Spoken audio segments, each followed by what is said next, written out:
Vamos lá, quarto ano, para mais uma aula. Vamos pegar o livro de geografia e vamos abrir na página 23. Eu lembro que nós começamos a falar um pouco da população do Brasil, né? Então, vamos retomar daquela parte da população do Brasil.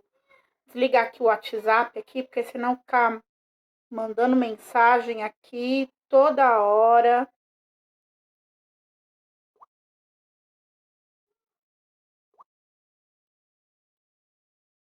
Então vamos lá, tá desligado? Bora lá. Ao longo da história, a população mundial tem ocupado diversos espaços no planeta. Além desta ampla distribuição, há um intenso crescimento no número de habitantes. Nós somos Brasil, somos cerca de 7 bilhões de pessoas. O Brasil está entre os 5 países mais populosos do mundo, com mais de 208 milhões de habitantes.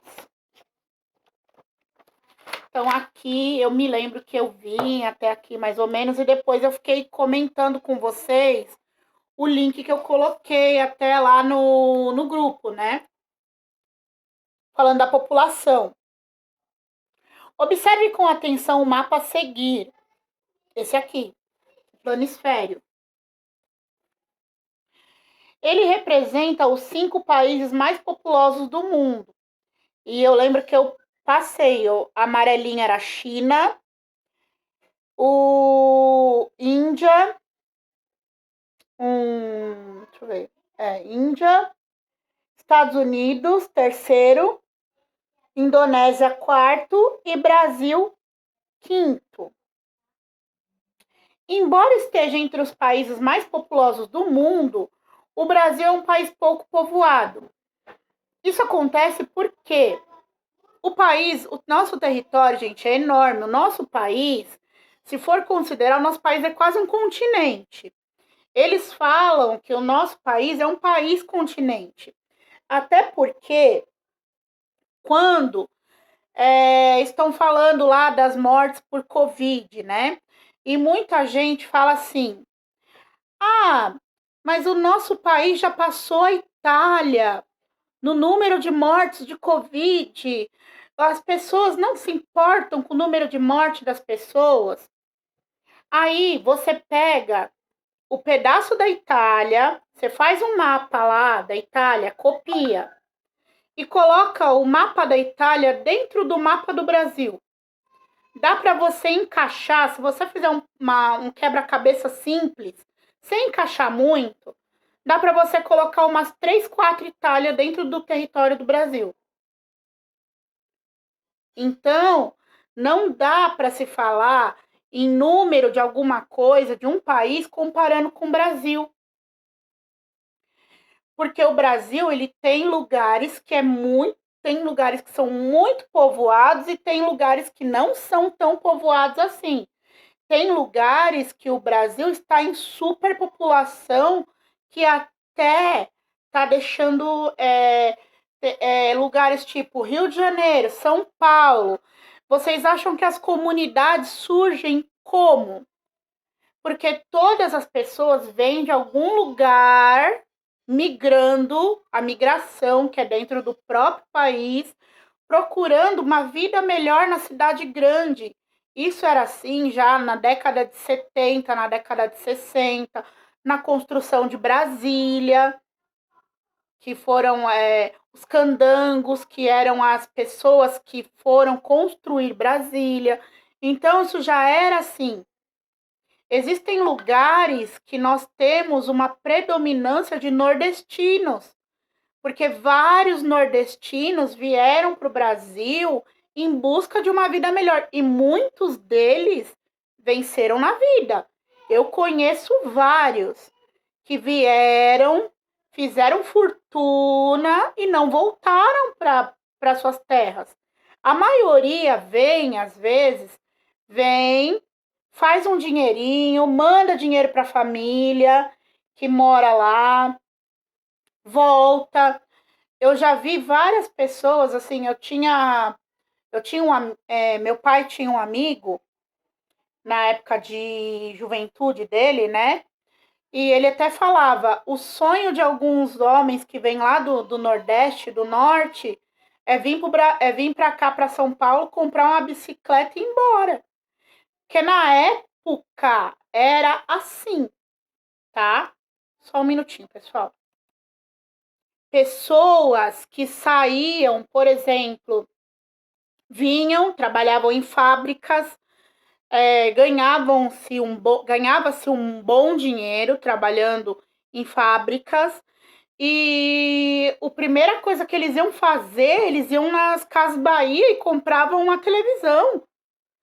E muita gente, eu vi muita cena assim, de você ir pra televisão, pôr a televisão lá na garupa da bicicleta, amarrar e vir. E as pessoas indo assim de pouquinho a pouquinho, depois compravam uma casa. Pessoas que vieram que não compraram só bicicleta, mas que montaram comércios como Casa do Norte, essas diversas casas do Norte. Eu conheço pessoas que vieram do Nordeste que tem uma lanchonete. Um pai de um amigo meu, ele veio do Nordeste, ele trabalhou numa padaria aqui perto da minha casa, que é uma padaria super famosa, se chama Cepan. E ele trabalhou nessa padaria, ó, anos e anos e anos e anos a fio.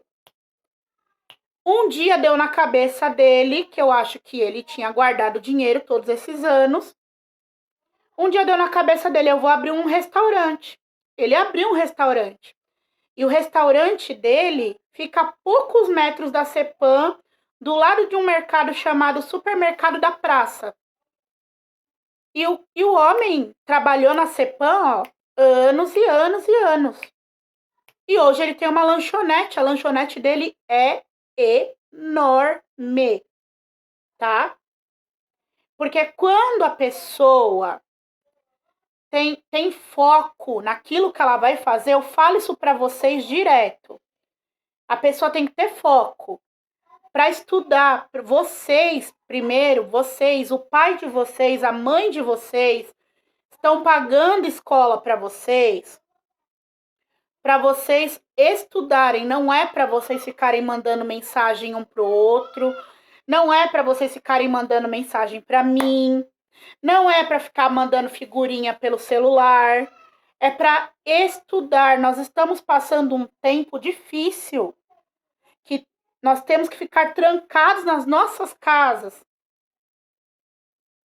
Mas mas os pais de vocês estão fazendo esse esforço para que vocês vençam na vida. Esse exemplo desse homem que eu contei agora, que abriu esse negócio, que abriu esse restaurante, esse homem tinha uma meta, ele tinha um foco na vida. Provavelmente, ele não teve a chance que vocês estão tendo agora de estar só estudando. Tem muita criança da idade de vocês que está trabalhando, vendendo doce em farol.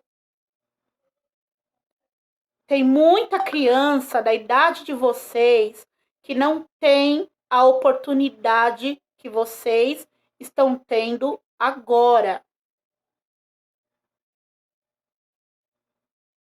Pensem nisso, tá? A população de um território ou de um país pode apresentar dois fatores de crescimento: crescimento vegetativo ou natural, que é o crescimento que corresponde entre a taxa de natalidade, que eu já expliquei na outra aula, que é a taxa de nascimento. Natalidade vem de Natal. Natal é o nascimento de Cristo. Então, natalidade, taxa de nascimento. E a taxa de mortalidade entre os habitantes. O crescimento demográfico populacional está relacionado ao crescimento de migração, a população que sai ou que chega a algum território, tá? Vamos lá na página 25. Página 25. Conceitos de um estudo demográfico. Nesses conceitos de um estudo demográfico, nós temos a população, deixa eu pôr a data aqui, né? Dia 18/6. População, conjunto de habitantes de uma área. Demografia, estudo das características da população. População absoluta, número total de habitantes de uma área. População relativa ou densidade demográfica, número de habitantes por quilômetro quadrado. Populoso, indica-se o número absoluto total de habitantes é elevado. E povoado, diz respeito à densidade demográfica, isto é, a concentração em determinada área.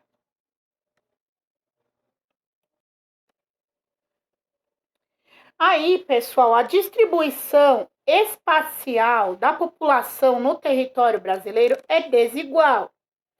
O que seria a distribuição espacial da população? Significa que há áreas onde tem muita concentração de gente, que foi o que eu acabei de falar uns tempinhos atrás, e tem lugares que tem pouca concentração de gente. Por exemplo, nas grandes cidades, nas grandes metrópoles, como a cidade de São Paulo, nós temos uma mega população, porque tem até lugares que não dá para se colocar mais gente. Você vê prédio atrás de prédio crescendo, só que esses prédios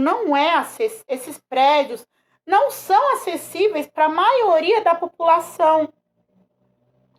Então, aquela pessoa que não tem um bom emprego, que não tem uma renda muito boa, que não trabalha num lugar que gere bastante dinheiro ou não é um empresário e também não tem uma herança de um parente, tudo, não tem a sua própria casa, seu próprio terreno, a pessoa ela vai para lugares como as comunidades, que geralmente são terrenos ou cedidos ou invadidos, e constroem casas nos mais diferentes, como que eu posso dizer, condições adversas. Tem lugares, tem as comunidades que antigamente eram chamadas de favelas, né? Antigamente, hoje nós chamamos de comunidade, mas tem lugares que tem esgoto a céu aberto, que tem casas construídas com madeira, casas construídas em cima de rios, de córregos, sem saneamento básico, tá? Deixa eu ver. E dizer que tem lugares que tem alta concentração de população relativa ou a densidade demográfica é maior. Aqui nesse mapa aqui, ó, tá mostrando, ó. Ok, aqui, ó.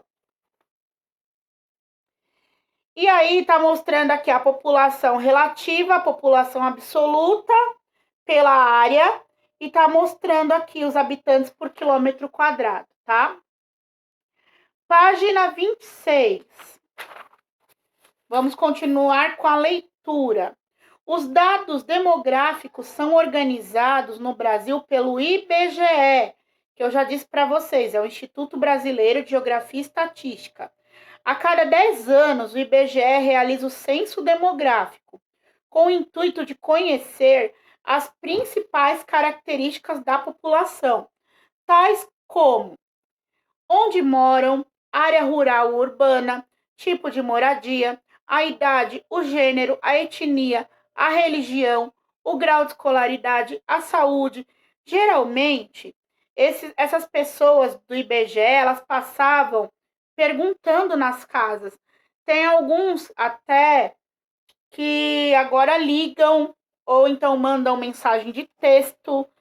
Tem diversas formas. Eu nunca fui entrevistada por ninguém do IBGE, mas eu creio que eles sabem que eu existo. Porque só pelo documento já sabe que você existe. Você tem documentos, você tem a certidão de nascimento. Quando você morre, você tem a certidão de óbito. Você tem a carteira de identidade, você tem o CPF. Então você é conhecido. Eu sou conhecida. Quando tiver a vacina do Dória, da vacina chinesa lá do Dória, ele estava falando que os professores vão ser os primeiros a tomar a vacina. Que se não tomar a vacina, não dá aula.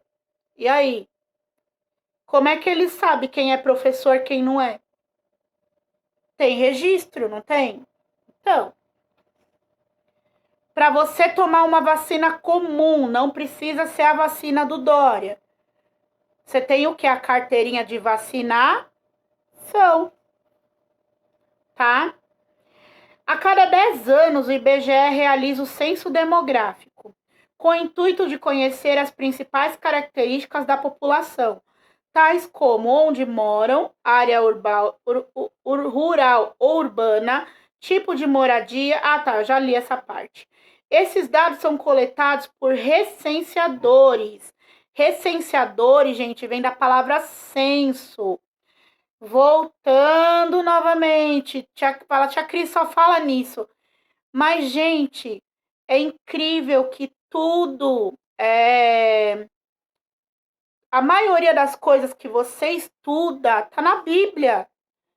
O censo vem da Bíblia. Sabe por quê? Vem do império antigo chamado Império Romano, que eram os governadores do mundo na época que Jesus nasceu. E lá no Império Romano, isso já é bem mais velho, mas assim, para falar algo que todo mundo conhece, a história que Jesus nasceu. Lembra que Jesus nasceu lá em Belém, na cidade de Belém, né? E teve a estrela de Belém, tudo. Então, só que os pais de Jesus, Maria e José, eles moravam numa cidade chamada Nazaré, tá? Só que eles nasceram em Belém, tá? Eles nasceram em Belém porque eles eram da tribo de Judá, tá? E como eles nasceram na cidade de Belém, e naquela época, quem dominava o mundo era o Império Romano. O Império Romano, os italianos, tá? Roma fica na Itália, é uma cidade lá da Itália. E quem dominava o mundo era globalizado, sem computador, como hoje, porém, quem mandava no mundo era o Império Romano.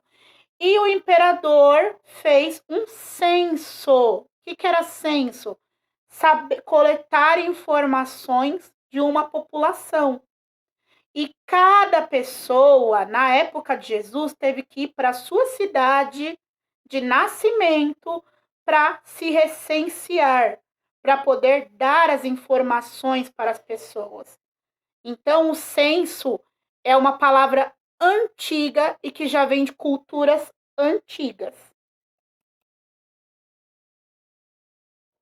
Então, gente, é super antiga essa história de censo.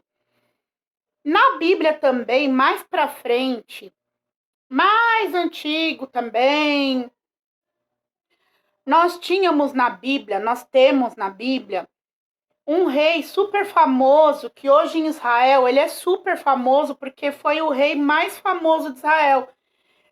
Se você perguntar para alguém que é descendente de judeu, qual foi o rei mais importante de Israel, ele vai falar para você, o rei Davi. E nessa época desse rei Davi também, teve um censo.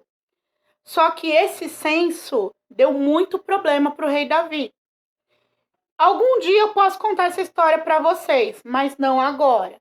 Mas só para estar mostrando para vocês que o censo não é algo do IBGE. O censo não foi criado aqui no Brasil. O censo já existe de civilizações muito, muito, muito, muito mais antigas que a civilização brasileira, tá? Vamos lá. Para entender e consolidar. Ah, tá. Esses dados são coletados por recenseadores, funcionários do governo, que realizam entrevistas com a população por meio de questionário eletrônico. Esses dados são organizados e os resultados são divulgados para a gestão pública de toda a sociedade. Para entender e consolidar os dados populacionais coletados, são elaborados mapas, gráficos e tabelas que ajudam na leitura rápida e eficiente de um grande volume de informações. Por exemplo, você sabe o que é uma pirâmide etária? A pirâmide etária é um tipo de gráfico que indica o gênero, masculino ou feminino, e as faixas etárias em que estão distribuídas a população. Com base nessas coordenadas, nesses dados, é possível saber se a população de um determinado território é predominantemente composta de jovens, adultos ou idosos, além de projetar estudos sobre taxas de natalidade, expectativa de vida e taxa de mortalidade, tá? Vamos lá. Aqui, ó, tá mostrando um exemplo de pirâmide etária, tá? Tá no livro de vocês, página 27, tá? Só que aqui nós temos muito texto. Não, nós temos só mais um pouquinho, tá? Base da pirâmide. Proporção de crianças e jovens na população de 0 a 19 anos. A base fica aqui embaixo, tá? A base da pirâmide. Corpo, população de adultos. O corpo fica daqui até aqui, mais ou menos, ó, daqui até aqui. E o ápice da pirâmide, proporção de idosos na população com mais de 60 anos de idade em 2010, que era 11% da população. A construção e análise das pirâmides etárias são importantes para conhecermos a evolução da população e o nível de desenvolvimento social e econômico de um país, além de ser usada para orientar o planejamento público. Em 2010, aproximadamente 33% da população brasileira formava a base da pirâmide etária do Brasil, ou seja, crianças e adolescentes. Com a base cada vez menor ao longo dos anos, fica evidente a necessidade de se investir mais na qualidade da educação de crianças e jovens, não somente na quantidade, tá? O corpo alargado da pirâmide indicou uma maior proporção da população na fase adulta, 56%. Essa informação mostrou a importância da geração de empregos e da promoção de melhorias nas condições de vida do povo, em habitação, transporte, saúde, saneamento básico, entre outros serviços. E o ápice, formado por 11% da população brasileira, representa a parcela de idosos. Agora, vocês irão fazer para correção na próxima aula de geografia, semana que vem, páginas 28, 29, 30, 31 e 32 e lerem a última 33 e 34 e acabamos o livro, tá? Que aí nós vamos fazer a correção e depois nos prepararmos para a prova, tá bom? Gente, tudo certo por aqui. Até amanhã. Até amanhã não, que ainda tem aula de português. Português não, matemática. Tem aula de matemática ainda, tá bom? Tchau, gente. Fui.